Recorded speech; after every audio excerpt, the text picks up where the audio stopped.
All right, folks. So aside from being a Q&A, this is also going to be a podcast. So we're going to start, for me, this is an edit point, and we're going to go in 1, 2, 3. Welcome to SMoviola. My name is Kevin Smith, and we just watched Valley Girl. Now, it was a treat for me because this movie's chased me throughout my entire life. It's meant a great deal to me. When we went to deliver our daughter, Harley, when she was born, it was kind of a scheduled delivery because her doctor was going out of town. So she said, bring some movies and shit. And I said, okay.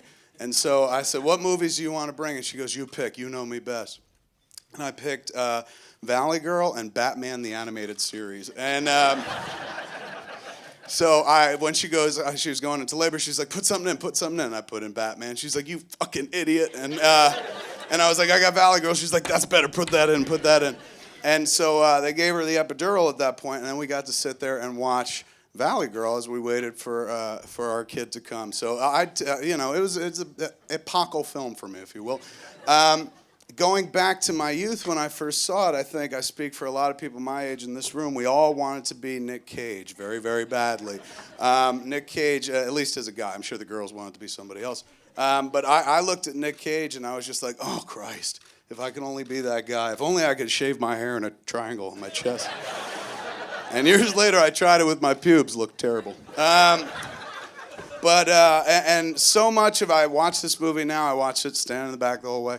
I see things that I've stolen, not just in my work, but in my life. Like there's a line that Fred says, like, you're going to see things you only read about in books. I totally put that line in Chasing Amy. There are lines that Nick Cage said to Deborah. I totally said those lines to girls that I've dated and hope they didn't see the movie. So I stole a bunch. And again, I've always watched this movie and identified with Nick Cage. I'm 40 years old now. I sat in the back, watched the whole movie. This is the first time I ever identified with Frederick Forrest, man. That was really weird. The whole time I'm just like, this Randy guy is a little unsavory. And now I have moments like that with my kid. My kid is about 5 years away from being where Julie is in the movie.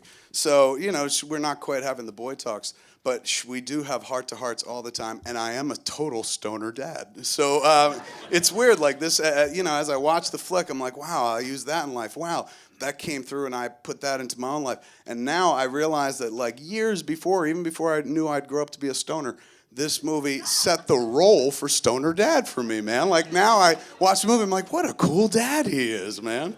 And I embarrass my daughter as well. So without further ado, man, let me introduce you to the cats who were responsible for this movie, some of the cats. And we've got 3 people here tonight. In no order of importance, but I will bring the director last because that is the most important. Let me bring some cats up right now. The man who shot this film, it's a beautiful fucking movie, and we're going to talk about that look, and we're going to talk about how haunting and wonderful that imagery of the valley, that shot is, and how I carried it throughout my whole life. This man has shot a zillion fucking things. He's an absolute legend in this business. Give it up for Frederick Elmes, please.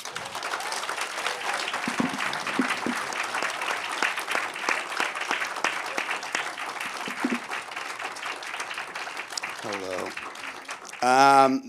We just fell in love with her again. Every time I watch this movie, it's impossible. Even I want to hate her when she breaks up with Randy because I'm like, you did it for no reason, you bitch. But still, once she pitches that fucking bracelet out the window, you're like, she's back. Every time I've seen this movie, I always go, oh man, that's the chick for me. Give it up for, she's here tonight, ladies and gentlemen. Deborah Foreman, give it up for her.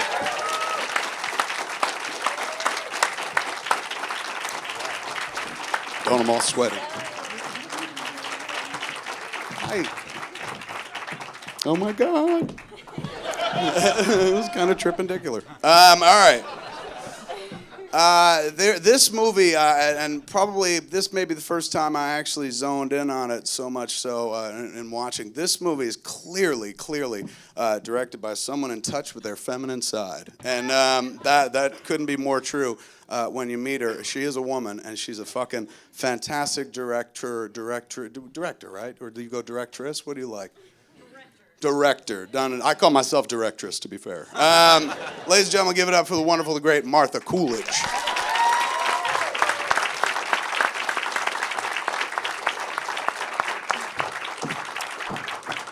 I'm all sweaty. I don't want to get you sweaty. Have a seat. Okay, kids. The one thing we learned tonight is that Julie sleeps with the creepy clown doll from Poltergeist. I never saw that before. I watched that movie a zillion times, and it never occurred to me as weird. And we're watching it in the room, and all of a sudden, out of nowhere, inappropriate moment of laughter. Not like it wrecked the screening. People are chuckling at something. I was like, what's going on? And everyone zoned in on that clown, man. So fucking strange. But that's not what the movie's about at all. Tell us how this came to be, and we'll jump back and forth, but let's begin with you. Martha, you're a New York filmmaker, right? When you came out here to conduct your career, kick off, you were shooting flicks here in the city? Absolutely. You an NYU kid, a Tisher? I am NYU pre-Tish. Really? What was it like then? It was great. Great. Yeah. Did you go as well? We Really went small. together. Yes. Yeah. We were in school together. Both of you, really? Yeah. Did you guys date in school or No. Fuck. Okay. No, we That did would've been better. awesome. We made movies. Yeah, there's that. Well, I don't know. I've done both. Yeah. I guess you're not doing it right, because fucking's cool. Yeah. When you guys were in school together, did you talk like, were you contemporaries? Were you friends? Yeah, same class. Yes. And did you talk about like, hey man, like maybe one day we could do it? Like what was it? How old are you at this point? 18, 19, 20? Or are you grad At that students? time, no, we were grad students. Yeah. Yeah. Grad students. So grad there's none of the students. like sunny kind of like one day we'll do this, or it's more We were practical at doing that it. point. Yeah, right? Doing Yeah, it at this yeah. point. Explain, what were you doing? Well, I came out of art school. I came out of Rhode Island School of Design. I was already making movies. I came to New York. In fact, I dropped out. I did everything backwards. It's okay.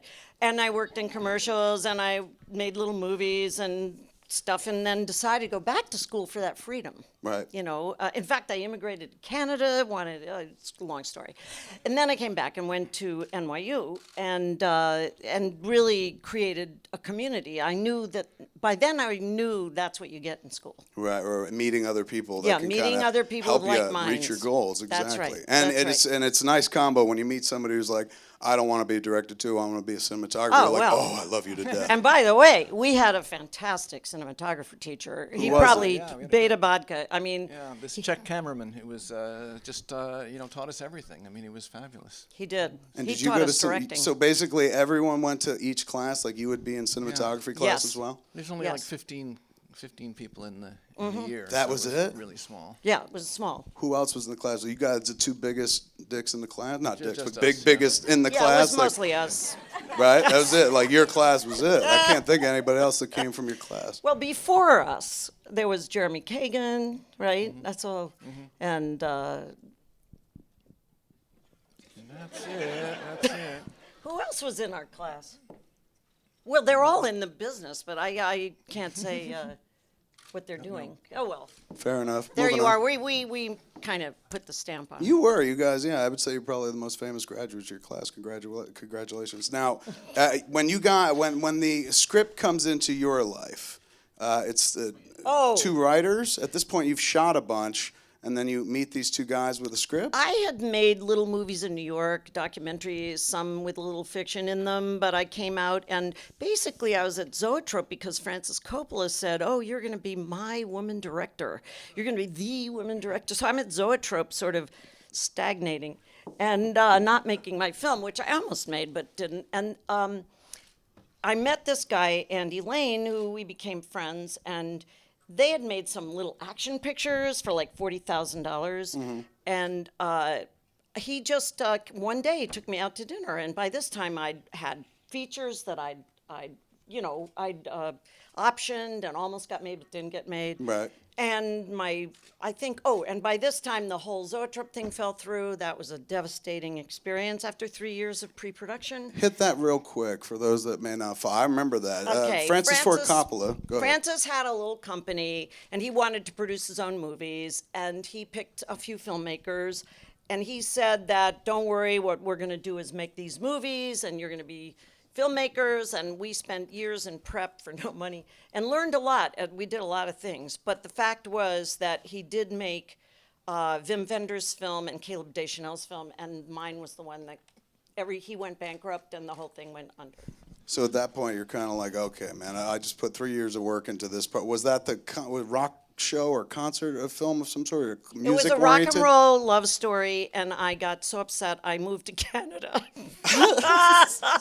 But you got a rock and roll love story. Yes, I did, and I did. I went to Canada. Well, that's right. And see, what I didn't know is I was prepping Valley Girl. And Right. I spent literally 3 years in clubs. I knew every club, every band, everybody. I prepped for this movie, but I didn't know it was this movie.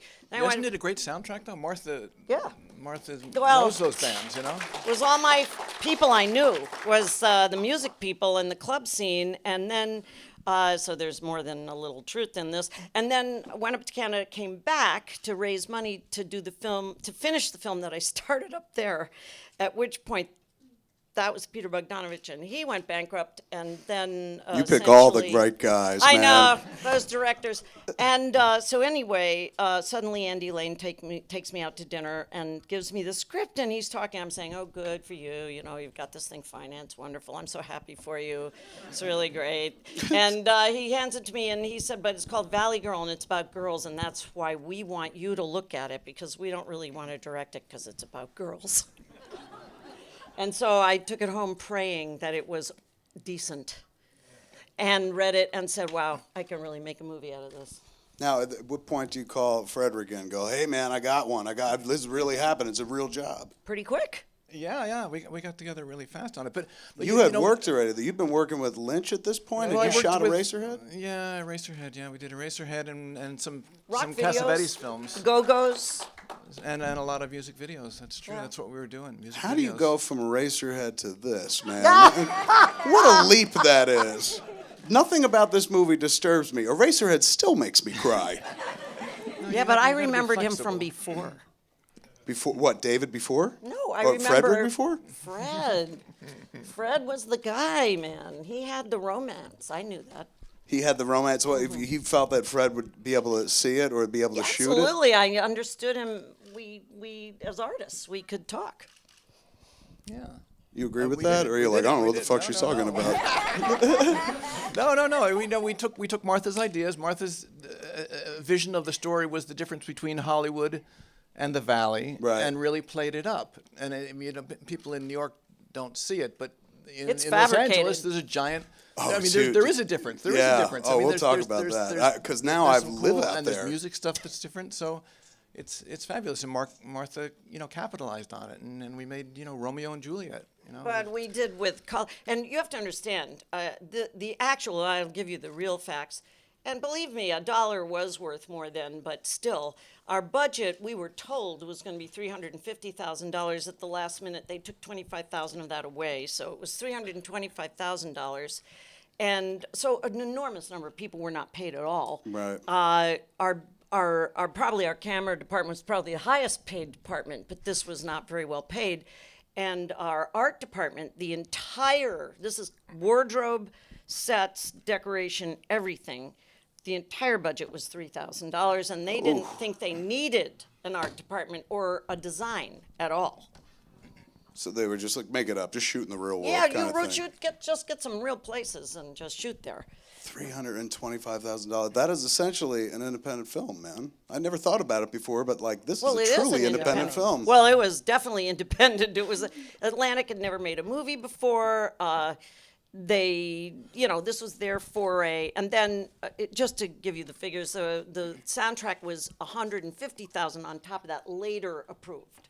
So it was my lawyer I brought in who put the deal together. To make this, that we came right at a very perfect time when you could still do that. Pretty quickly, music became very expensive, and then you couldn't really make this across the board equal kind of pay deal.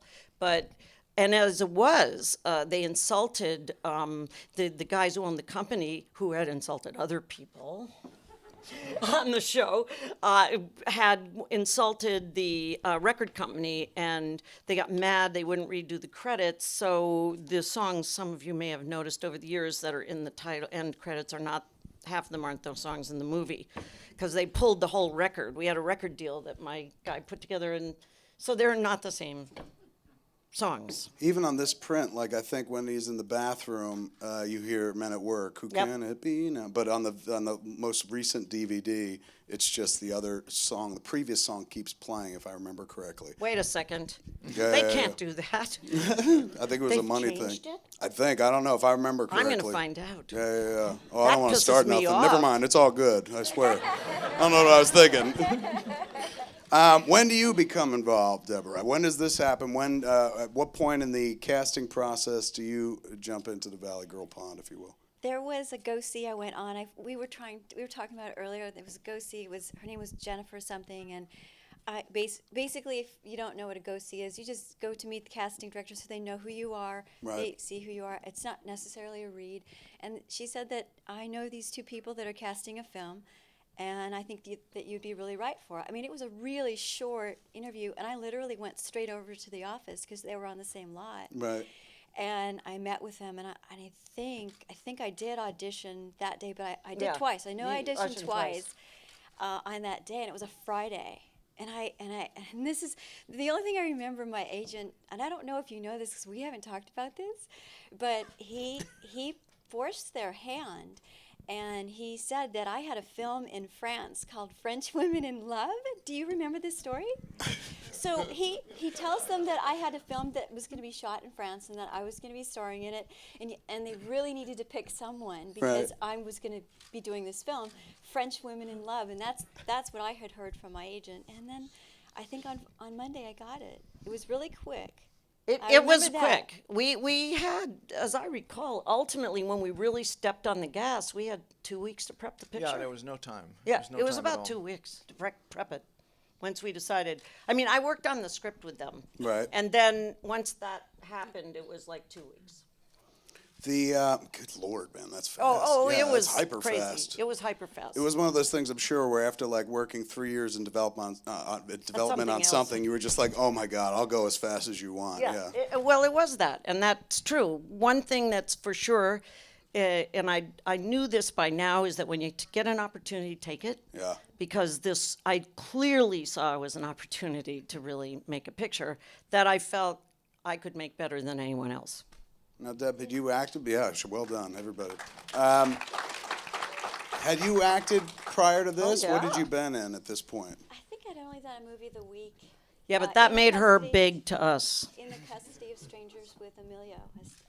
Mm-hmm. Emil, get right here in the mic. Oh, sorry. There you I'm go. not. It's I'm not fine. used to using a mic. You would have lav on you like on a movie set or something like that. No, here it's all handheld, sorry.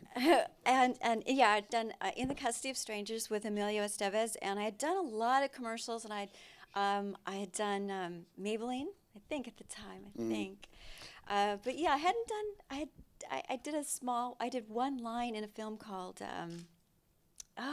Jill Clayburgh was in it.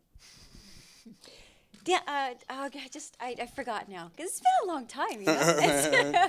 But this was the but first lead that you Yeah, got? this was the first lead. This was the first film, and I knew that it was a big deal. I did feel that. I had a sense of that. Right. You know, it's You a know. funny thing because I had spent 3 years casting photoplay for Zoetrope. So I felt that once I came on this picture, there was something that, there was like a little lightning bolt that went around Hollywood. It happened. There's something. No, all my I shit gets hadn't- hit by lightning bolts. Okay. But it was like all that work that had gone to nothing. Suddenly, the casting people knew me because I had been casting a picture I was going to direct for Francis, and we saw everybody. I mean, this was highly competitive. Every single actor of your generation came in. And you name them, I saw them and rejected them. I mean, there were all those later, Rat Packers or whatever, they all came in if they weren't super famous. But I mean, you know, I almost cast Judd. Judd Nelson? Yes, almost cast Judd Nelson, and he was tied up, which is probably lucky for me. Not that that was a bad choice. Right. In the end, it was that famous moment when I said, I am sick and tired of seeing these pretty boys. Do not bring me any more pretty boys. And I literally walked over to the reject pile, picked up a photograph, looked looked through it. I mean, found this photograph of Nick Cage, and I said, bring me people who look like this.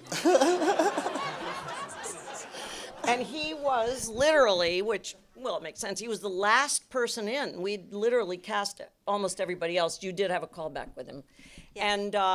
And he came in, and he wouldn't talk to me because I'd spent 3 years at Zoetrope, and so had he. Somehow, our paths never crossed. And so he wouldn't answer any questions. He thought I knew who he was. This is the first audition he ever came in on under the name Cage. And so when I asked him to come back for the callback and pick up the new script, he said, "Oh no, I can't. I'm in this little tiny part in a Francis Coppola picture, and I can't do it." And he came up to the office. I met him, and I put my arm around him. Oh my God! And I said, "Nicholas, you have to be." I said, "Nick, I want you in my movie." Whoa. It was more like this. Is that what he did? Yeah. He kind of dropped his head? Yeah, and he's kind of like, can't do it. And I said, I'm going to make you a star. I said, look, Francis is like family to me. Right. And I am going to call him up and work this out. You have a date problem? He said, I just can't do it. I can't do it. I can't do that to Francis.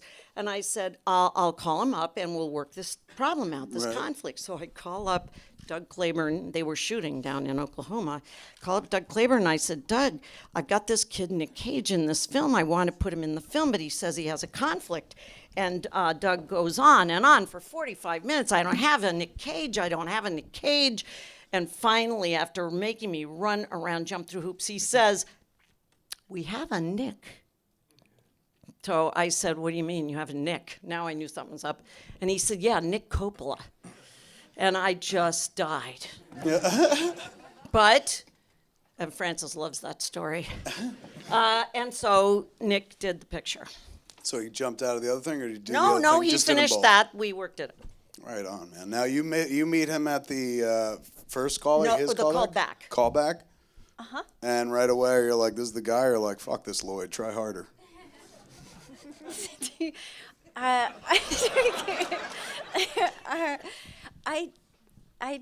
don't know how to answer that.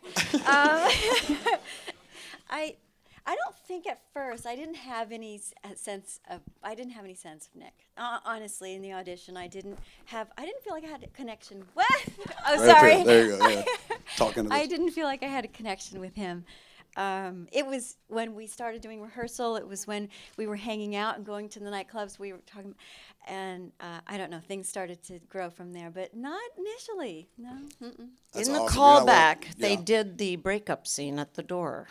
Oh, like fuck off I for made sure. them do that. Well, that was an improv line, but they did that, and they were brilliant. They were so incredible together, which is incredible because they don't necessarily say. It was incredible, and it was obvious to me from the minute he walked in the door he was the guy. But and the producer said, "Oh, is he handsome enough?" And the casting person and I said, "We think so. Yes, we think so. Yeah." And that was it. They were so good together. I had a feeling they would be, but it was nice to see them together. So you guys shooting that the shot that's overlooking the valley, is that top of Mulholland? I've always Yeah, over the Hollywood sign. That was right over the Hollywood sign. Is that what you did? Yeah. That was, and it's horrible because the. Are you talking about the last one or the one I'm where talking they were about the almost majority kissing? of them. I as a filmmaker, I watch the whole movie and go, I think they just went to the same spot and did all their scenes in one night, except for the morning shot where they're in daytime. No, it's different. But three we did different that big places. helicopter shot over the top of the hill. 4 and- different places. Yeah. Oh, But it we was- have a great story about the night we were shooting the running around the car. And we were out and looking out on the stars at night with the two heads silhouetted. Yeah. So go ahead, Debbie. She's sitting we borrowed Colleen Camp's brother's house. No permit. We had no permit. To shoot there? No. Okay. But we're shooting outside, but we're in the house now, and they're being made up in the bathroom. Nick and I were in the bathroom. This house. very having casual conversation, and all of a sudden there was cops that showed up. Well, it's a Yeah. boom, boom, boom, boom, boom They on had the already door. come in. Yeah, they already come in the house. So when All they these cops come in. when they get to us, they've already trampled through the house. They came. One in the- side note, we're freaking. We don't have a permit. Holy shit, they've sent all these cops down here to get us and arrest us because we don't have a permit. But we got to see the whole thing go down because the door was right there that they were pounding on, and some guy was in there. And now I find out tonight that he was a drug dealer, and they were coming to arrest this drug dealer that was living in this house where we were shooting. And they drag him out. And we watched the whole thing. It was cool. It was cool to see this whole thing. You guys should have turned the It's cameras on that, independent man. filmmaking at its best. Yeah, Yes. no doubt, man. That's awesome. The when you watch the flick for years and years, and I guess it's probably one of the things I just noticed more today than anything else. There is such a beautiful lyrical side to it. Like if I had made this movie, everyone would have been talking through it, and there'd be these no quiet moments where they just look at each other. And normally in movies, like that kind of thing is hackneyed, but those performances, like you believe it. When she's looking at him and she's kind of got the mouth just slightly agape and her eyes are open and she's laughing and engaged, but when he looks away, she captures herself again and like builds up to be the person she has to be in front of him at that moment. It's fucking captivating. It can only have been made by ladies. There's no way on But earth. this is what Martha does. I mean, I think really and truly what Martha hasn't said is that Atlantic Releasing and the owners of the company really wanted a movie that was 90 minutes long With and naked had breasts. some bare breasts, and it was called Valley Girl. And that's all they needed out of it because they knew they could sell that. Right. And they made the mistake of bringing Martha, who was actually going to give them a fine little film with real performances and a story that actually hung together, and she did it. Yeah, they came to you with a programmer and you're like, fuck it, I'm going to give it some soul. Well, and that's why I said I knew that I could do both. And when they looked me in the eye, they fought Andy and Wayne for 2 weeks. They wanted somebody else. I said, we don't want her. She's an artist. We don't want her. And so finally they were so desperate not to direct this movie that they said they gave me half their salary. That was $5,000. That's what I got paid. Is that what you were paid to direct Valley Girl? Yeah. Holy shit. And, man. I figured I had to borrow money just to get through the year. And but it was worth it. I knew it. And they said, we have to have a meeting with her. So they sat down and they looked me in the eye and they said, look, we're afraid, you're too much of an artist and we didn't want you, but they really want you. So look, we just want to say this and we don't know how else to say it. You're going to have to give us 4 scenes with naked breasts in the movie. I just told Deborah this because I never told my actors. Why would I ever tell them this? And I said, they said, does that bother you? I said, no, not if I can make it real, not if I can do it the way I believe in. I don't have any problem with it. And they said, fine, shake hands. So we shook on it. And You don't have to honor those handshake deals in Hollywood, man. I honored it to the letter. You did. There's like 4 sets of boobs There's in that 4, yes, although one of them is... movie. Side boob. Yeah, and 4 frames. Yeah, maybe. yeah. 4 frames. Yeah, but those 4 frames count to a 13-year-old That's boy right. at home. And they counted to them.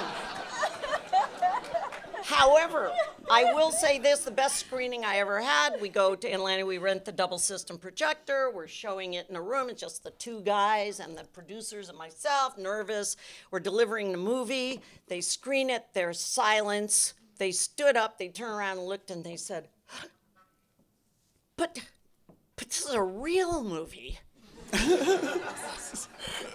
It was the best screening I've ever had. They took out ads. They never mentioned the naked breasts the again. billboards. Billboards. Billboards they on can't- Sunset I mean, Boulevard. they There was had. a billboard on Sunset? Oh, yeah. Oh yeah. I got pictures. There were billboards in New York City.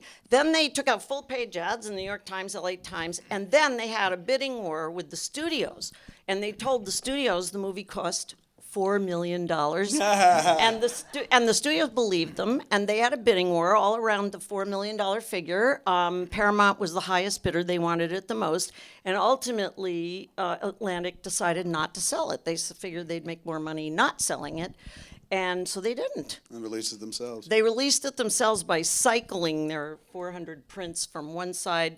It went in a kind of a odd release, but they did it. Now, this was, what year is this? 80, I believe it came out in 83. And you guys opened, I think you opened at like 3 or 4, and you opened with, what was it, like 4'2". It was a nice figure, especially for that age. But the weird thing is you were right behind Tootsie, which must have been playing for 20 fucking weeks, because when you shoot the movie, you can see the Tootsie billboard in the background, man. I was looking at that going, how long was Tootsie out, man? Long fucking time. But did that feel awesome? Like that, you charted. You were in the top 5 with this movie. Not like that matters to an artist, but still, like I felt it was going to change my life, and I knew it, and I had to believe that for a year while I starved, and because a director works. That's all you can do. You can't do anything else. And meanwhile, when it did come out, it changed my life more than I ever could have imagined. And then is the old story of teen comedy director. Paramount couldn't buy the movie, so they bought me. They set me up in this 5-office suite. It was Stallone's office. The desk was up on a platform.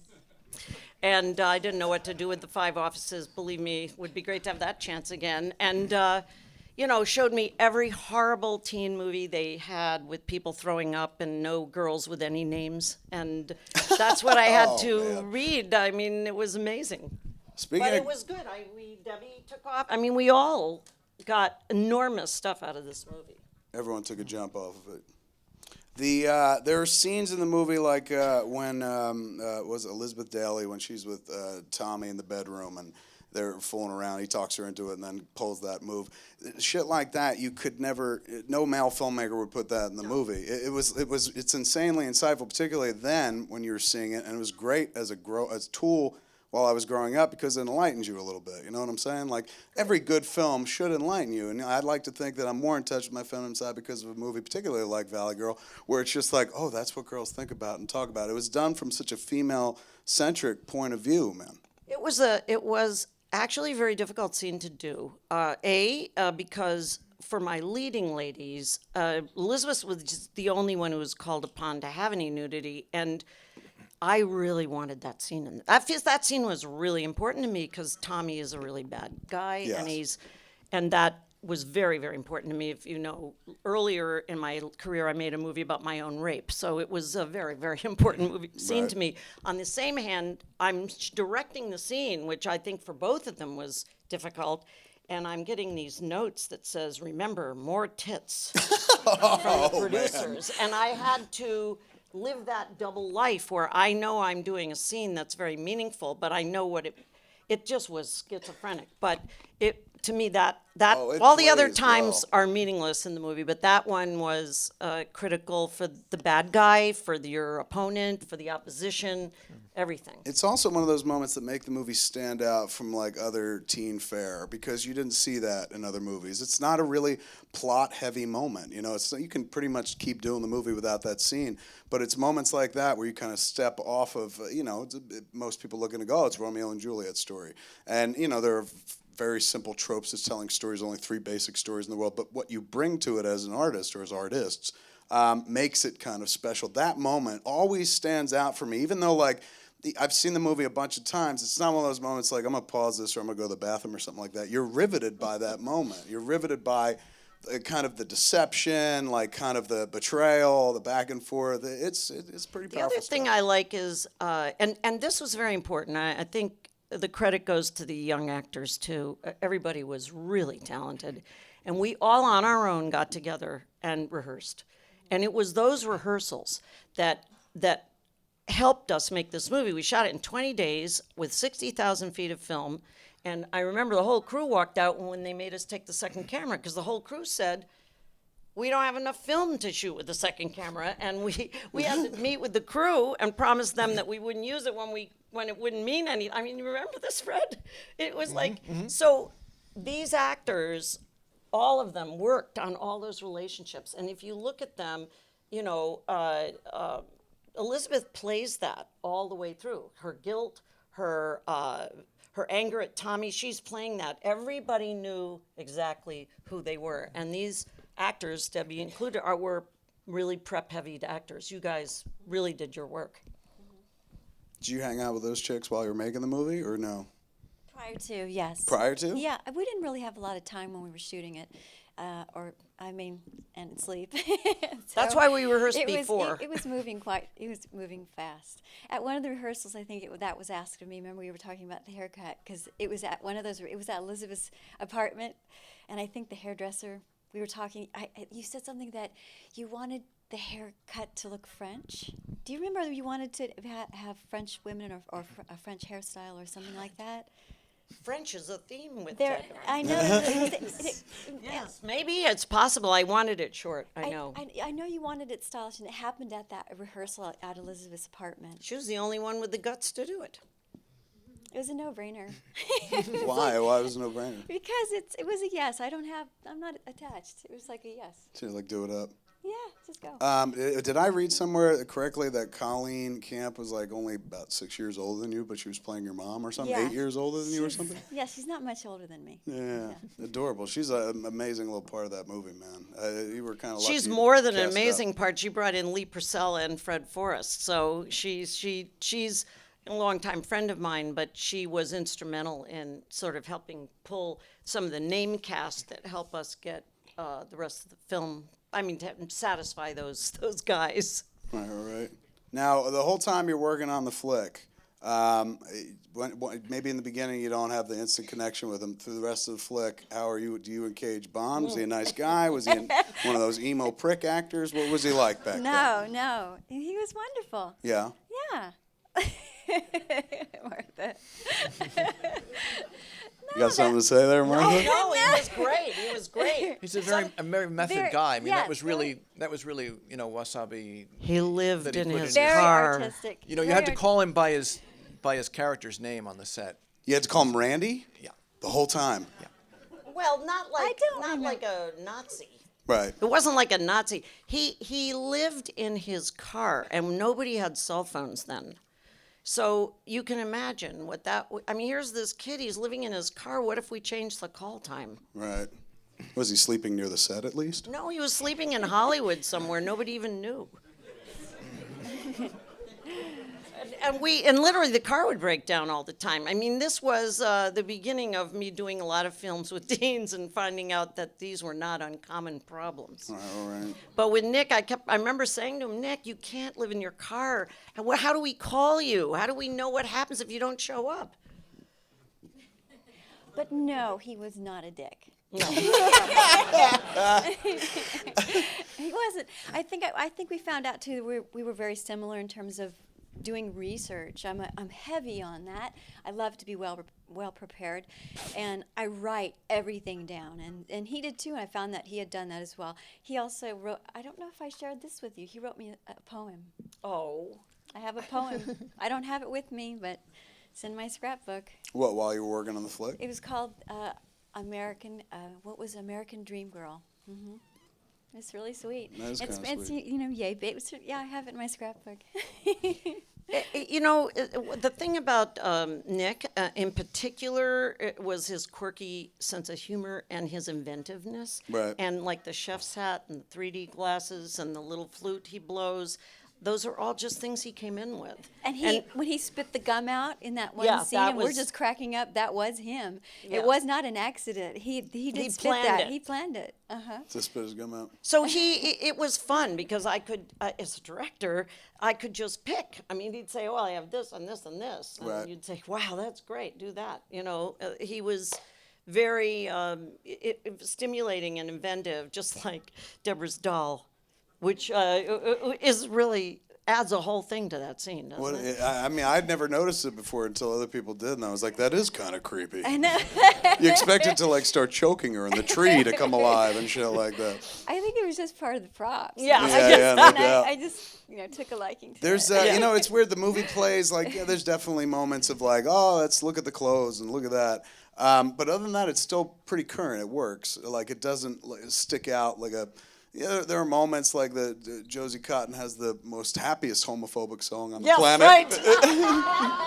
Which we were, tongue in cheek about. But it was, but other than that, it still works. Like, and even the clothes are a road bump for some cats or some of the terminology, but it's classic. It's kind of effortless that way. You guys did a phenomenal fucking job.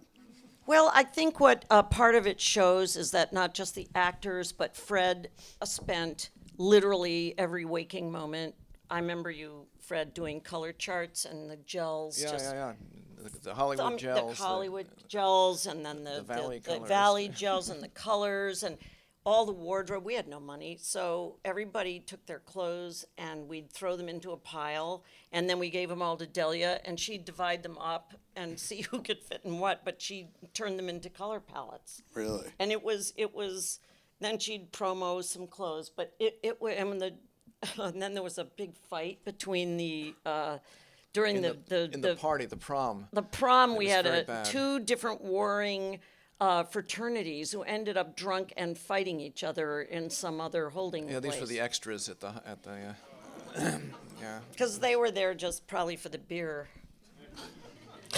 Did you shoot? Was that Harvard Westlake that you shot the The prom at? exterior is Harvard Westlake. The interior was way down the 5. Valley Circle is out the other way. Valley something.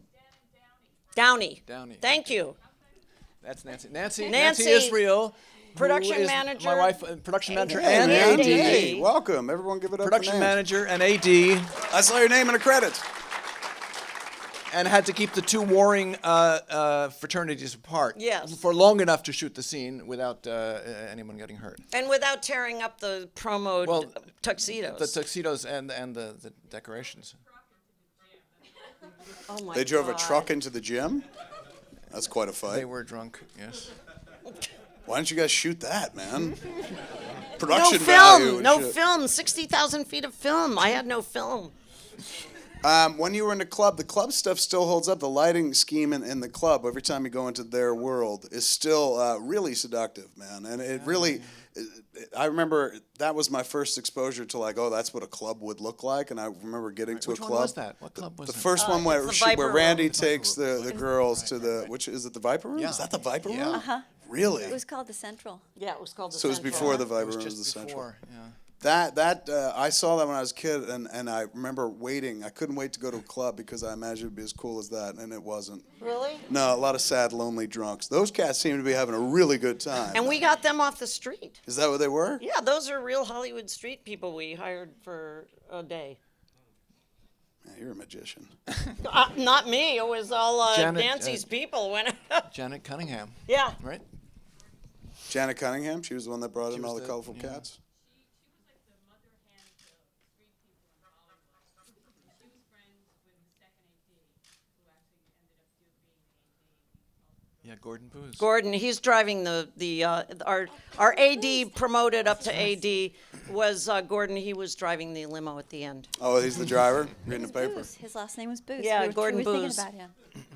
Now, when you got the role, man, who do you call? Who's the first person you call to be like, I'm the lead in a goddamn motion picture? Pretty sure I called my mom. Really? Yeah, I'm pretty sure I did. And was one of those calls like, we did it, or one of those calls like, fuck you, I did it, click? We did it. Right. No, I don't know. I don't remember the phone call at all. But I'm just saying it probably was my mom. I was just excited. You know, I think I probably called some friends back home in Texas, because I had just been in Los Angeles 2 years out of Texas. Get out of here. I was 17 years old. I graduated high school, and I came to Los Angeles and met with, I don't know if you want to hear. Yeah, do it, man. Rock it. I was. Just I'm say it into sorry. the mic. There you go. You're rude. Okay, so now. Okay. I can See? hear myself. All right. So I didn't even use this because I teach yoga, and I don't even use a mic when I teach yoga. I just talk really loud. Anyway.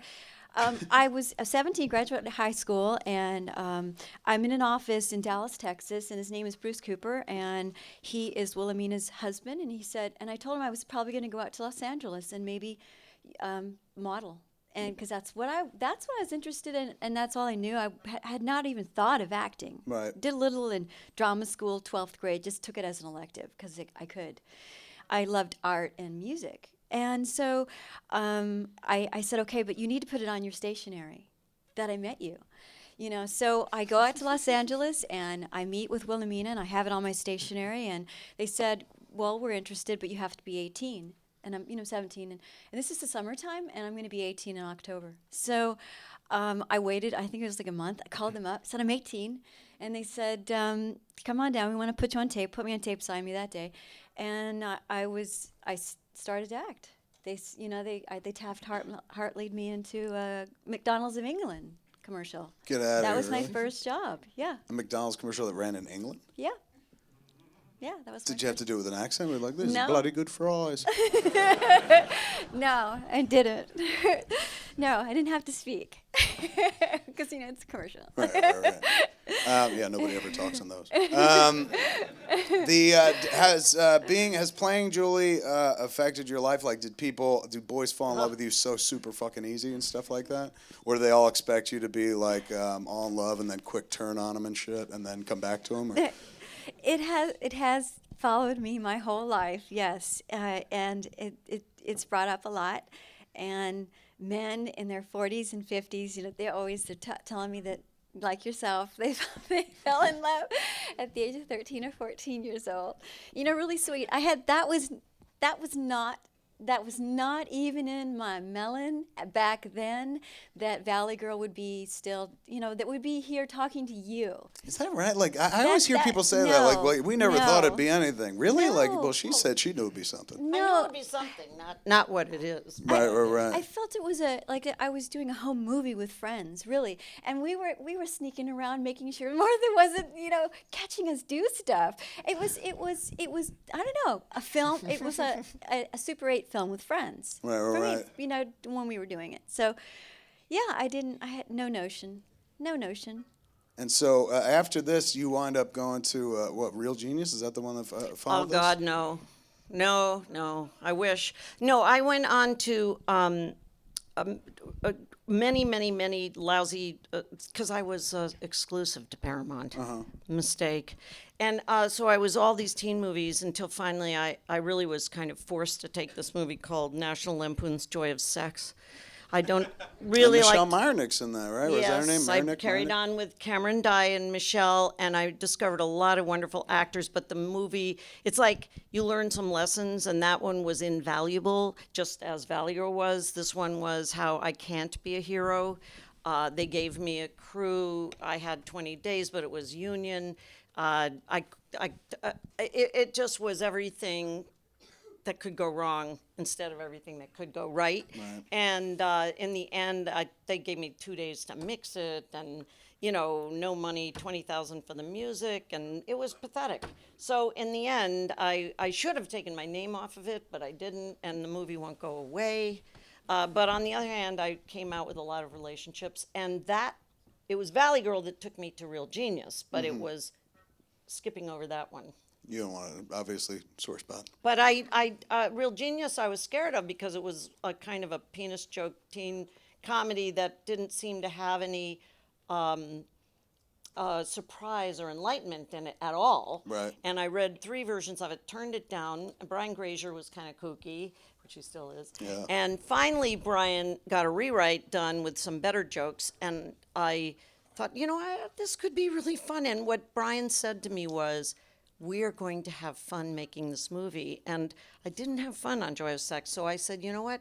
I need to have fun. And I took that movie. And you wound up in it as well, right? You got the killer line about the hammer and... Yeah. And Fred, Of course. You were on I worked that. on it a little bit. Yeah, he shot some on it. A little bit? Why? What happened? Well, second Vilmos stuff. Zsigmond shot it, but we had to have a second unit. And you had to back up to Vilmos, where you're like, hey, man, I'm way better than this guy. Close Encounters my ass.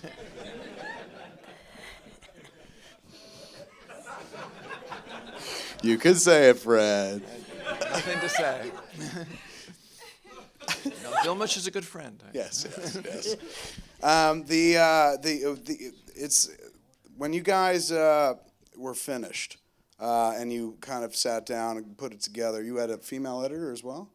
Yeah, actually, up until that point, I had cut every movie I'd made, and this one I decided not to cut, but I actually co-edited it. So we had 2 editing machines. Ava Gardos and I sat in the same room, and those were film days with film wrapped around our necks and, Real and- moviolas. Yeah, real. Really? Did you Well, use moviolas. moviolas? We had a moviola, but we were. I had a chem, which was. She had a chem, and I had my Steenbeck, and so we we're cutting, and we only had 8 weeks to cut the whole picture and do the whole post for some reason. It was really fast.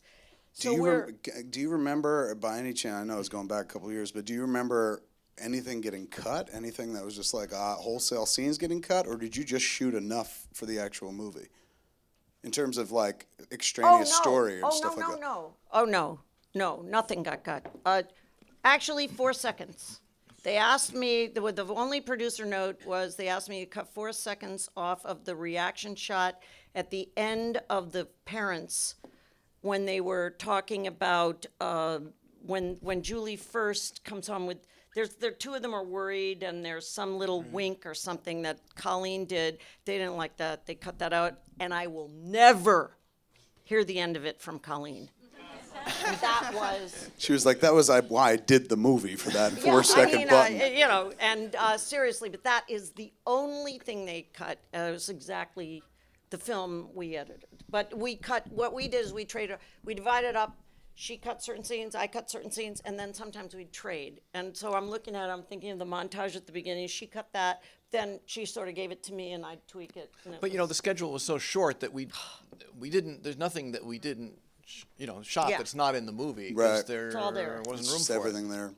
there. You guys driving through Hollywood and driving through the valley.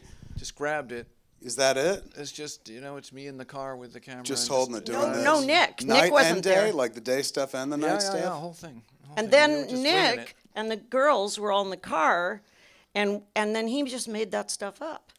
That was just him he's making just stuff up, goofing. and they were all making stuff up, going off what he did, and the other stuff was shot totally separately. And so in the editing room, we had to sort of make it make sense with some of the punks, because we had no permit. We're just shooting out of the car. So like the And no dudes, lights. he's like, hey, Freddie, No, but those- Nick Cage is all calling us some those- dude? No, he's not. That's not the dude. Yeah, he's just looking at us with the camera. So like there's a dude one day watching Valley Girls like, I'm in this fucking movie. Yeah. Really? Lots of people. I think there's lots of them There's out a there. lot of that. All those guys that start yelling at the car, that was maybe we thought maybe we were going to lose the camera, but at any rate. It's romantic as hell, man. Like you found a way to make restaurant signs romantic. And for a lot of us growing up in that era, it taught us how to date. Apparently when you date, you just went out to eat a lot. That's why I got fat. I like to say that. But it's something that I even borrowed from like at the beginning of Clerks too. It's very sign montagey. There's something beautiful about the suburbs that very rarely ever gets kind of there's put some up great on the color. screen. There's some great color in that Los Angeles look. Yeah. What was your two looks, the two colors between? What were the two tones? Well, I think that the valley was always pastel. It was always Pinks and pink yellows and yellow and that sort of blues, thing. turquoise. And Hollywood had to be the opposite. It had to be red and black. Black. That a was lot of- some browns and. mostly red and black. Yeah. I think that. And I will say this about the signs. I had the weird experience of when I was in New York, really young, meeting Slavko Vorkapich. Anybody here know who he was? Slavko Vorkapich was the Russian guy from ancient Russia who was the montage editor for the 30s and 40s movies, where they do swirling newspapers and the signs and all that. He did all that? He did that. And I didn't know really that much about Slavko, but he was doing a paper on 8½, so I sat and watched him for a whole summer analyze 8½, but he told me all his theories about moving camera and montage. And he had a lot of ideas where you couldn't just have a wandering camera. It had to be motivated and all this stuff that he had taught in Hollywood to all the Hollywood directors that he had cut so that sign montage, again, we shot it totally separately we shot them. Anytime we had a scene, we'd shoot them either kissing or walking or something wherever we were. But the signs were shot separately, and that was all my little homage to Slavko Vorkapich. What a mouthful, man. That name alone. And he's the dude responsible for spinning newspapers. Yeah, all those montages for the 20 years in Hollywood That is like movies. such a bar bet kind of information name or whatever to be like, you know who the dude who invented the spinning newspaper is? Ask Coolidge, she'll know. When I look at it, there's so much, like now I live like one block away from Groman's. I realized that like this was kind of my entry for eventually moving moving to Los Angeles as well. And I drive around there quite a bit. I got a kid. I take her a bunch of different places and whatnot. And I've eaten at Dupar's, and I've done as much of a Valley Girl tour as I could have in the past, knowing the places I've known.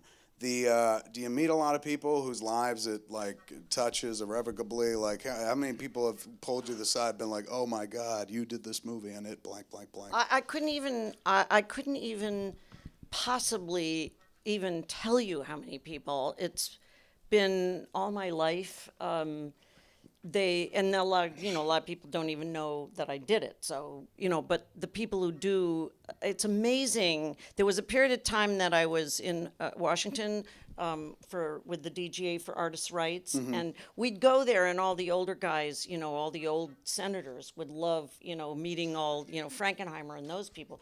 But all the aides who worked, the congressional aides, they were like, Valley Girl, oh my God, so it was like a whole other generation, and it definitely still, for, a long time, many people, even I remember meeting Ben Stiller, and he was just a huge Valley Girl fan. He was just a young guy.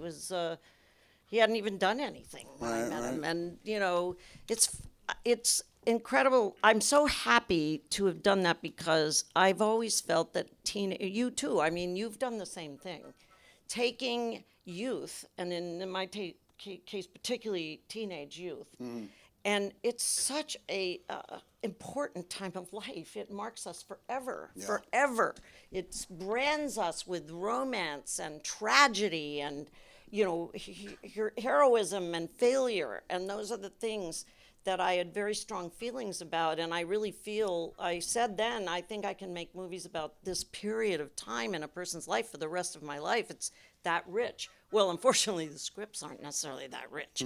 So it took me, I couldn't wait to get out of it after about 16 comedies, and then jumped back really for Rambling Rose, because it's a whole nother way of looking at things. But that period of life is so important to everyone, and so wasn't up until this period I felt really honestly looked at honestly. Right. And you do the same thing. I mean, If I do it at all, it's because of movies like this, and definitely because of a movie like this specifically. Like I said, I stole lines from this movie. well, I stole a few from The Graduate. Did you? Well, yeah. That was a really telling moment in the audience too. She's like plastics, and there's like half the audience who's kind of my age or up is just like ah. The other half's like, what does that mean? Deb, you met a lot of cats in life who just sit there and gush about how much the movie means to them and whatnot. Well, you shared your story tonight about. Yeah. Is there a lot like that? That's kind of common. I was at the birth of my niece, and they chose Steely Dan to listen to while she was being born, and so I know how special that is, and how when a mom and dad picks things like that for their child to be born to. So that's deeply touching to me that you shared that with me. And but there's a band right now called She Wants. I don't know if you've heard of it. It's called She Wants Revenge. They're really good, and they have a new album out right now called Valley Heart. And the whole album is dedicated to growing up in the Valley. And one of their songs is called Must Be the One, and they asked me to be in it and be kind of the mom that Colleen Camp was, but except I'm the Colleen Camp. I'm the mom in the video, and on the set with them, they were quoting Valley, and they just knew it well. Let's put it this way: they knew it better than me. And so, because when you live it, I don't have good memory because I lived it so fully. I don't have memory like someone that's experiencing it differently. So, but yeah, that child, I'll get stories of, it brings me back to when I first fell in love. When it could be a guy or a girl emailing me. I get letters like that still. And now I'm getting texts and phone calls because my phone number's online. So, it's like, okay. So yeah. And it's sweet. It's really sweet. I think my film, I guess it was you brought up Ben Stiller. I think it was Reality Bites. That's the one for me when it comes to that love film for me. So I understand when people where they're coming from when they talk about how they have an attachment to the film. And when you look at it, is there anything you're like, oh, I'd do that different, or oh, I'd change that? Oh, absolutely. Is it really? Like, what? Yes, What I'm at a this point? perfectionist. I'm a perfectionist. So, but I also say I was 20. Yeah, but, You but know? also there And seems to be no wrong choices in that performance. Like, what would you alter? What would you change? Oh, I don't know. It's just how I would, I guess, reaction moments, and I just thought some of it was a little bit big, and I didn't mean to be so big in it. I think you You get know? away with, if you may think it's big because you know you, but I think Yeah. Julie gets away with it because they're all talking in vowel speak at that point. So there is a bit of theatricality to it. So it may kind of cover up anything that you perceive, but I don't think the rest of us. Absolutely agree. Absolutely agree. I was studying with John Lenn, and he had a fellow by the name of Reno Mascarino was his name, and I knew him by Reno, and he coached me. I don't know if I told you that either. found out a lot about You each know, other last we night. did. We shared some time last night, and I so get you now. it's like you know, you age and you've experienced things and you see things differently, and I do. I get you now, and it's like I couldn't believe how much we were alike when we were talking. It's like me too. You know how you have those me too moments? We were having them last night. It was so cool. After all these years, and it's all because of you. I know. Oh, no, And then I was it's thinking, your yeah, movie. It's It's true. your No, movie. it's true, No, Kevin. but we wouldn't have. I know, and I gotten think together. there's no accidents. I really don't believe that. I think we needed to have this. Yes. We needed to have this, and you made that happen for us. I did. Thank the good people You at know? Lincoln Center, man.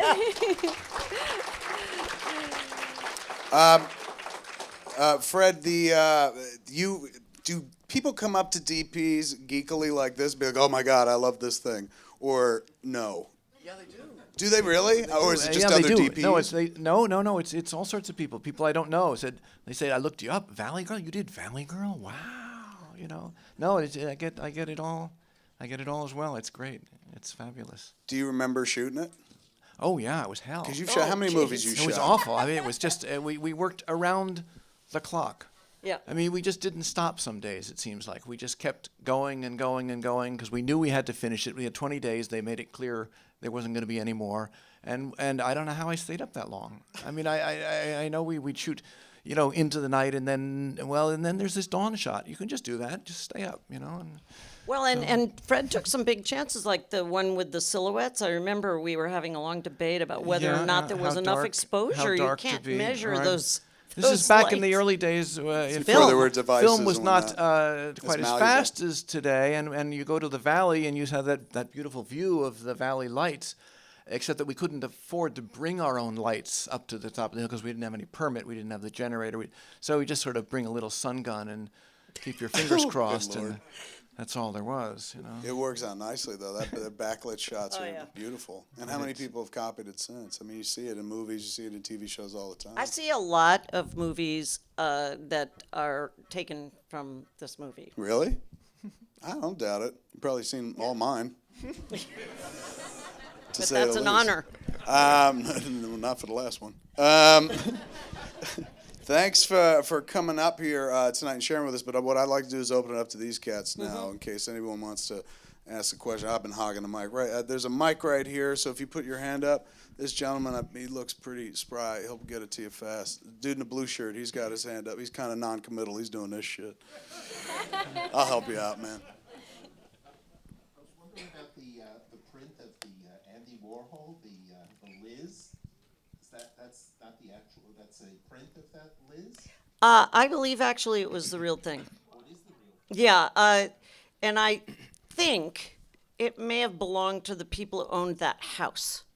And we were all warned heavily by Delia, our decorator slash art director slash costume person, that everybody had to stay away Don't and touch it, right. take good care and not touch it. But so illegal. I mean, so illegal to photograph it and use it in the movie in the end. Oops.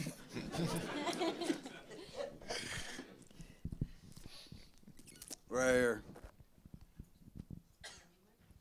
I was going to throw you mine, but he's coming around right now. You said that there were definitely two separate color palettes for the Valley and for Hollywood, but I started noticing from the very beginning and all throughout between jewelry, pin, decorations at the prom, clothes, hair. I kept seeing red, white, and blue, like all together, red, white, and blue. Was that an accident, or you just being freaked out? Yeah, Nick Cage is wearing a flag. I never noticed that until tonight on the big screen. Never saw that. What was that about?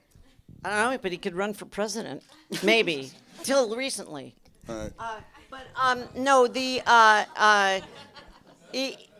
honestly, did you see red, white, and royal blue on the Valley people? Well, I would see red and blue, and then someone in the background was wearing something white. It wasn't, Yeah. it wasn't a full red, white, and blue Right. outfit. But Okay. kept seeing Because here's what we did. And this was Delia. She was brilliant. She'd been on Apocalypse Now. She was from the Philippines. She was one of my best friends. I brought her in to design the picture and she did not grow up here. She did all the teenage bedrooms, everything. And she had no background with teenage, except she was very like this with teenagers. So she hired Sean Fry, who was in E.T. He was one of the bicycle actors in E.T. His mother was a costume designer. She hired Sean, who was a true Hollywood kid, but lived in Hollywood. And she hired him, he was 16, to do the costumes of all the punks. And so they had their own marching orders, but that 16-year-old kid put together all of Nick Cage's outfits, all of Cameron, and all the punks, and policed them. But he also had a mother who could teach him how to organize the stuff and really deliver. And whereas then Delia did all the Valley stuff, and it was a little like, not the same, but Giger and Cobb in Alien, where you get two totally different sensibilities. But all that stuff that he put together was real. That was the real punk. I mean, that was real. So I was going to ask you, Kevin. I was hearing a Smodcast from a while back where you were discussing Valley Girl. Yeah, I think. Preparation for this? No, I hadn't even known. We were Scott found us, who is a buddy of mine, is here at Lincoln Center, and he was like, "Hey, we're thinking about." We did the Breakfast Club thing a couple months back, and it went very well. And so he's like, "You want to do that on a regular basis?" And I was like, "Oh yeah." And we were trying to figure out what to do, like what movies do you show, and it feels like now. The movies that I grew up with are very easy to kind of get into Lincoln Center. Like 20 years ago, I've been like, "Can I show Valley Girl at Lincoln Center?" They're like, "Fuck off." But now it's just like, come right in, class, So we started thinking about what movies, and Valley Girl was right at the top of the list. I'd never seen it on the big screen. I'd always wanted to see it with an audience to see what people, if they dug on the same things I did and stuff like that. So it came from my conversation with Scott from the Breakfast Club thing. But the podcast that we did, was Smodcast, I think it was called, the episode was called "That Chick Julie is Truly Dazzling," which I can never say. And we sit there and just kind of talk about it for a while. But that was opposite of this. I didn't know we were going to be doing this. At that point, when Scott was like, "Hey, we could do this," but I said, "Valley Girl," and he said, "We could bring people on." I was like, "I just did a whole fucking podcast about this." So it's nice though to actually talk to the people. We were sitting in a vacuum, going like appreciating it as the audience does. It's always much cooler to sit there and pick the brains of the people who made the movie that you love. Yeah, right down there.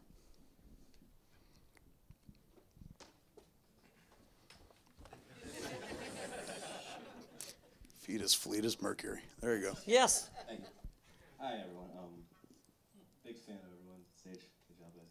I have two things to say. One, I was born in '83, and I wasn't sure. I'm here by chance. I wasn't sure if I'd ever seen Valley Girl before. And when I saw the sweeping intro shot of the Going to Silent Signs, I knew I did. When I must have seen it when I was maybe 8 or 9 years old. So like a Channel 11 movie, probably on like WPIX. And I was remembering, like, I was watching it now, I couldn't appreciate it when I was a little kid, 'cause I wasn't a teenager yet. And now that I see it now, I'm like, oh my God, this is an amazing film.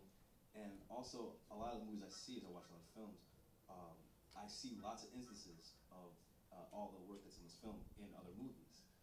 But the most important thing I wanted to ask you, Ms. Coolidge, was when you guys shoot a scene and it's going down the street, the valley, you see Tootsie in the background. You also see there's like a porno theater, and it shows 8 to 4.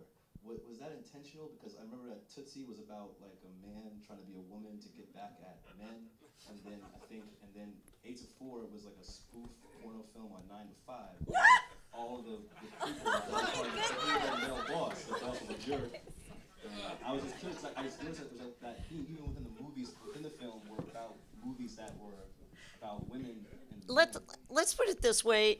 Well, I mean, Fred shot what he could expose because we stole those shots. So he would drive down and we shot whatever he could expose. And then in the cutting room, but you see, you have to remember this about movies.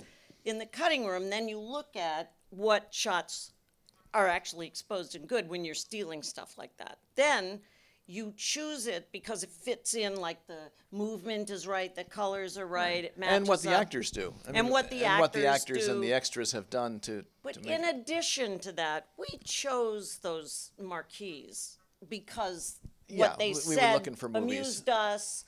Once you get the exposure, once the movement is right, once the lighting is right, now you do. Yes, we picked. I mean, Wizard of Oz is one of my favorite books actually, and it's inspired my whole life. So, but I love that it's Rocky Horror Show it's showing with, and there are just a lot of things that we put in there because Being from Jersey, like I could totally see everything in that film was like a lot of things that go on, like at least my area of Jersey.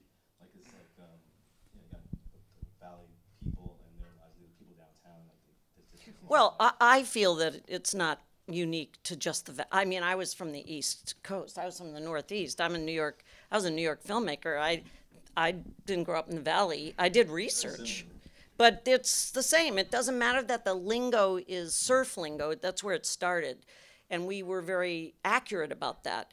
But the fact is that difference is everywhere. And it's suburban. It's suburban urban phenomena. It's all of us. And then it was sort of the first movie that made fun of the hippies become parents thing with these kids that are very, label minded and all that. So we were kind of the first one to do that. That was funny. And, so all of that, it was fun.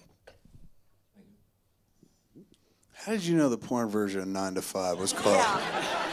You said you were born in '83, dude. I think like 9 to 5 came out in '81, man. Long story. Who else? Oh, there's somebody. My niece You got the perfect haircut for that gait, man. Boom, boom, boom, boom, boom. It's awesome. I'm just curious about how much input you had into the writing of the Nicolas Cage character, because without a doubt, he's sort of one of the dreamiest high school boyfriends in the history of film. Him and Jordan Catalano, man. Totally. Yeah. So he's kind of one of the the best high school boyfriends ever, and he's so romantic, and that's kind of part of why I think this movie is such a girl movie, and why it holds up so much is because he is such an ideal character. I'll tell you how good Nick Cage is. He stalks Deborah Foreman for the second half of the movie, and nobody seems to care. That's right. He's a stalker. It's a very interesting thing. They still do this. They say, "Oh, you're so good at women. You're so good at women." They give me women movies, and I say that's great. But what I think I'm really, really, really, really good at is men. Looking at men from my point of view and presenting them on the screen. And I've done it over and over. And I love how I look at women because I think it does bring insight and sensitivity to the parts of the girls. But it also, you have to look at the guys too and see guys, a sense of humor. Why did I not want just the pretty boy? I couldn't find somebody with the right sense of humor, with the right sense of both danger and humor. Very important, and a kind of a charisma that doesn't necessarily rely on just a pretty face. And that's what Nick had. And the minute he walked in, I knew he had it. So, so what I had, and this is very hard to talk about, and I wish Andy were here. I even now teach at Chapman with Andy Lane. So Andy Lane's one of the screenwriters. yeah, and those guys gave me a script, and I knew what I could do with it.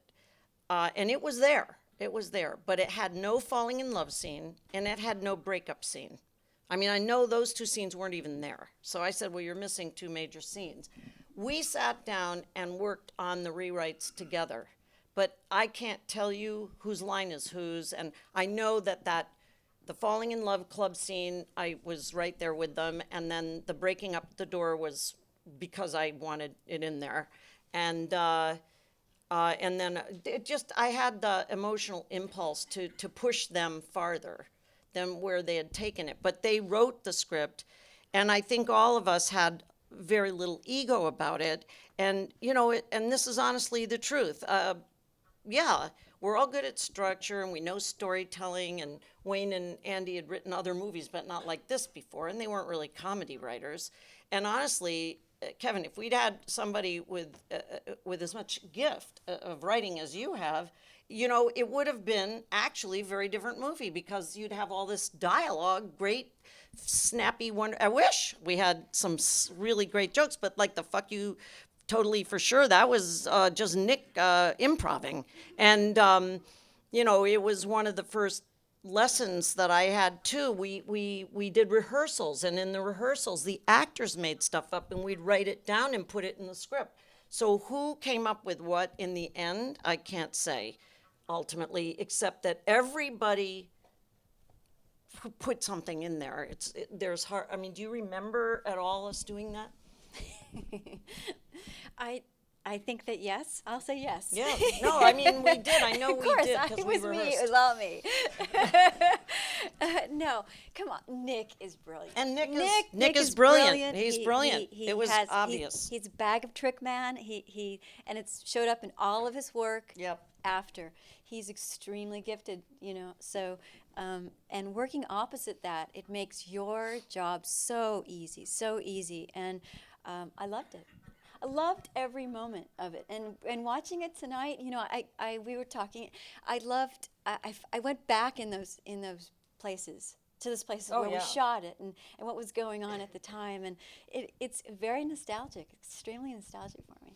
And well, it's what I've said too to people about filmmaking. It's like Fred's working so hard to get the camera right and the lights, and struggling with sun guns and trying to guess exposures and grabbing shots. And what became evident very quickly on this film was that we did have an extraordinary cast.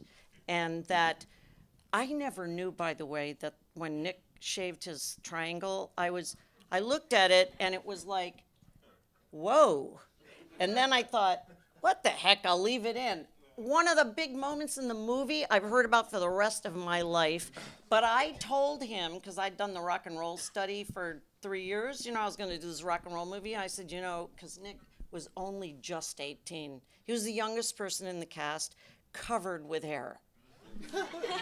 And I said, Nick, you cannot, even the rock and roller, every rock and roll star I met, they know they can't have hair. Because the girls are too young, they can't have hair. So they depilatorized. So I said to Nick, I want you to, basically, here's some depilatory, and I want you to get rid of the hair. And so he's the guy who came up with, like, the Superman thing on his chest, and it's like, it was brilliant. What can I say? And that's Nick. He fed into every single thing all of us did. It was great. I bet you there was a moment he contemplated cutting an S into it. Probably. Anybody? Up top there, we got somebody. The house party and prom. I noticed that arm movement in the dancing is very dramatic. Was that directed, or is that just how people danced in '82? It was how people danced in '82. Great so. Yeah. And the only thing I was worried about and very insistent on is that we actually had the real beat and the real music, because I hate that. And then in the very end, one of the early party songs was replaced at the last minute, and really pissed me off, because we spent an enormous amount of time making sure everything was sync and working with the two bands on their performances. How'd you come to the New Wave soundtrack? Because you were working on a rock and roll opera, but this is very, very new wave. No, it was all new wave that I was listening to. When I was in the clubs, I listened to everything, and I went to all the bands, but because it was such a special time in LA when all the new wave bands were coming up, I just knew them. And in fact, the original Hollywood band was going to be X. Really? It was going to be X, and they were doing it. We were in talks. It was very serious. And then all of a sudden, they kind of freaked, and they said, you know what? We don't want to alienate our Valley fans. And they passed. Who else? There's one right there. In the house party scene, when after they break up and Tommy is dancing with the black woman, and the girls say, "Oh, look who he's dancing with," and the girls say he's an idiot. Is that to imply that they're racist?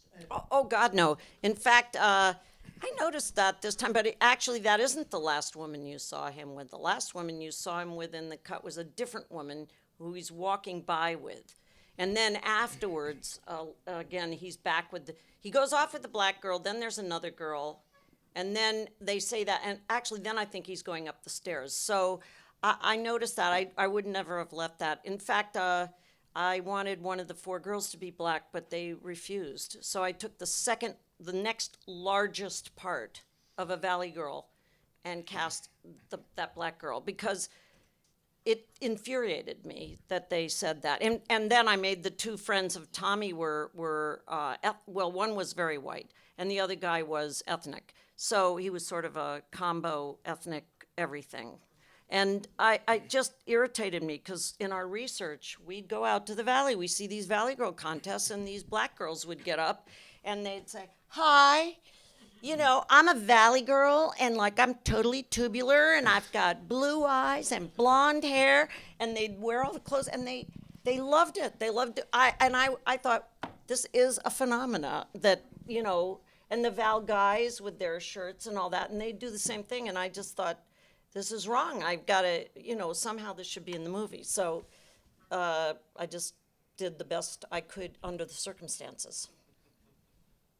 I don't think I've that's like a Star Trek type question, man. That was like, I was looking in the background, and I think there was a racist joke. I never noticed that. So I'm gonna go back and watch the movie and be like, God damn it. Time? Okay, well, we gotta wrap it. Let's grab one more to go. Okay, right there. Yeah, hold on. The mic's gonna come down to you, and then we're gonna wrap it up. Thanks for coming out tonight, folks. This has been a lot of fun. Here we go. Last question tonight. Make it important, man. Don't give me any fucking like, hey man, was there a Nazi in the background of that shot? Okay,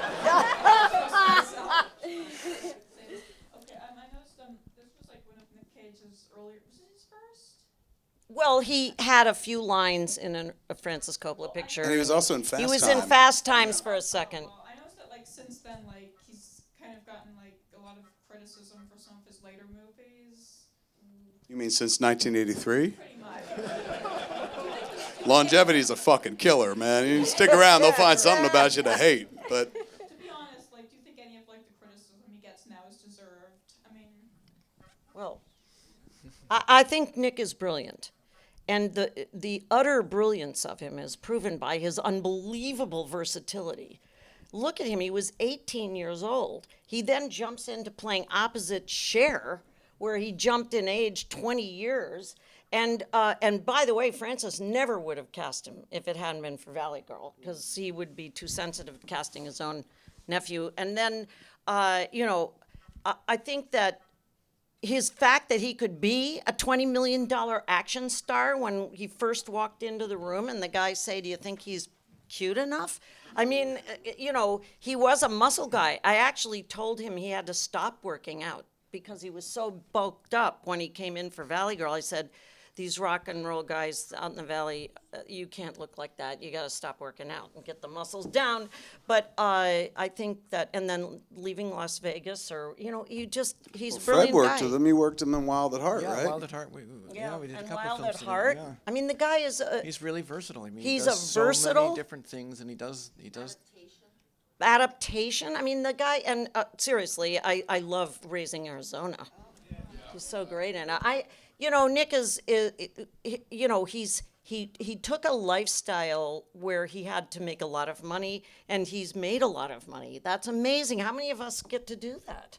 So I think that his utter brilliance, I mean, seriously, I think any of us would work with him in a heartbeat, because he is a very creative, incredibly inventive, and fun to be with, because he's right there with you guy. All right, man. I think that's going to wrap it up. What, you got something important? Hold on. No, don't clap. We got one important one. Go ahead. Give her the mic, quick. Tons of movies, and this week I saw The Art of Getting By, which is about a teenager and fecklessness and New York growing up and all that sort of baloney. And I found not one word in that film to be true. And this is the first time I've seen this film, and I found the whole film to be true, as opposed to so many of the films that are inauthentic and disastrously copying of everything that you've done.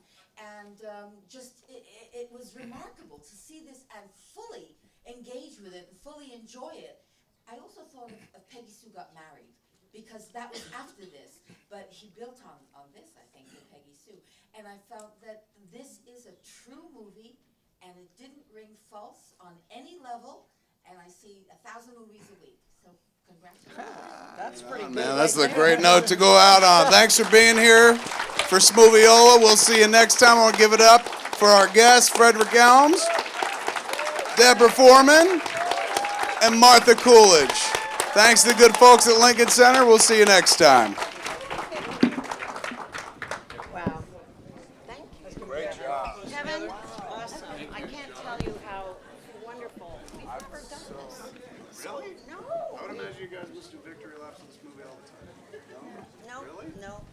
You can have a whole career doing this. No.